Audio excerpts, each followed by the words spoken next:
All right, it's Matt with Matt's Fish Room. Yesterday my brother came over after I bribed him and helped me move my water station. My water station was in a little shed over there. It was next to my other fish room. It was very inconvenient having to carry water from one building to the other, and I have to carry, I mean, it was several times, several buckets every day. Anyway, this is my water station. I built it myself. I got some of the parts when I first got into this. There was a gentleman named Nathan that sold me a bunch of stuff he had. These drums originally were his. I've done some modifications to them, but this is my RODI unit. Let me get some light on. I'm not sure if that light's helping at all. Anyway, it's just you know, you've got your sediment filters, your carbon filter, your DI resin, sediment, carbon, DI resin. You can add as many stages as you want depending on what you have. There's different resins you can put in. There's all kinds of stuff. It really just depends on the water you have, where you live. Our water has a lot of rust in it. These sediment filters, I'll show you on another video. These sediment filters turn red. But you do want to get as low TDS as you can. TDS is total dissolved solids. That's all the funky stuff in your water that you don't want going in your tank. So if you decide that you want to get into reefing and you decide that you want to do any kind of big scale, I highly recommend you get your own RODI unit. You need nice clean water, and I'm gonna be honest with you, if you ever have a catastrophic problem, if your tank ever breaks or you need water immediately, it always happens on a Sunday at 2 a.m. when the fish store's closed.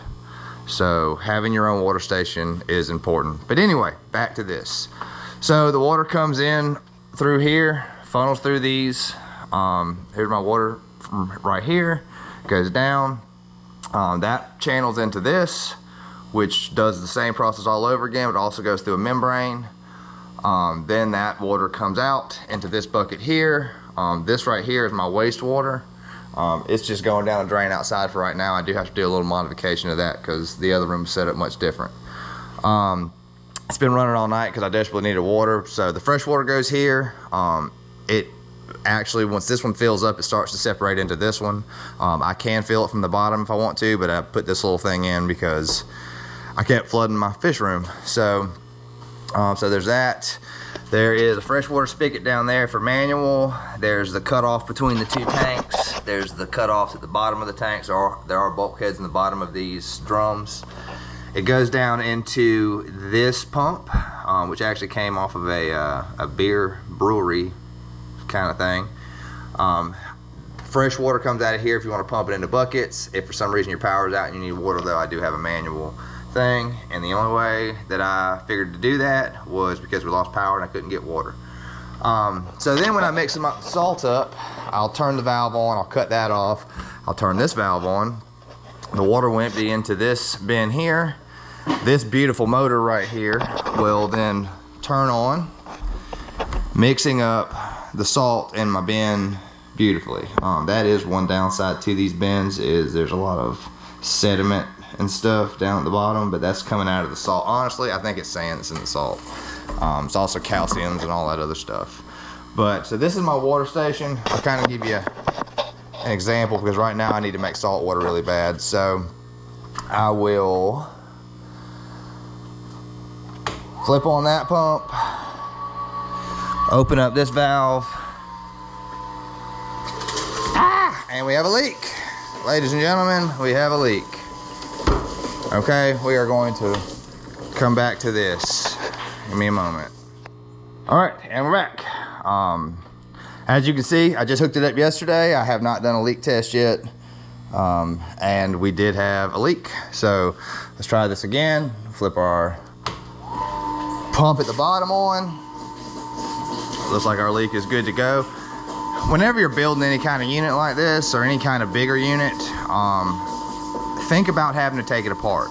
So these little guys here, you can unscrew and screw back. I can disassemble this entire system, you know, within 5 minutes and then put it back together. This was a little crooked because of all the transition and everything. I don't see any other leaks. But like I said, this little motor is just pumping water into here. I'm gonna come back to this and then I'm gonna show you how the mixer works.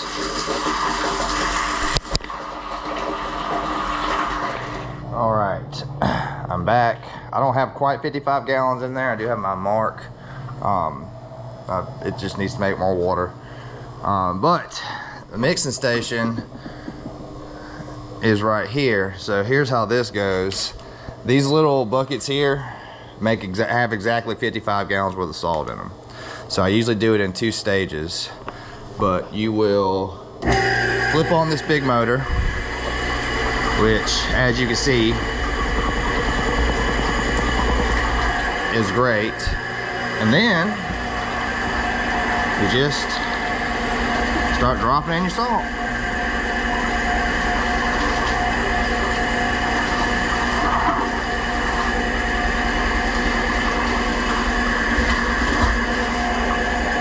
Like I said, that's exactly 55 gallons worth of salt.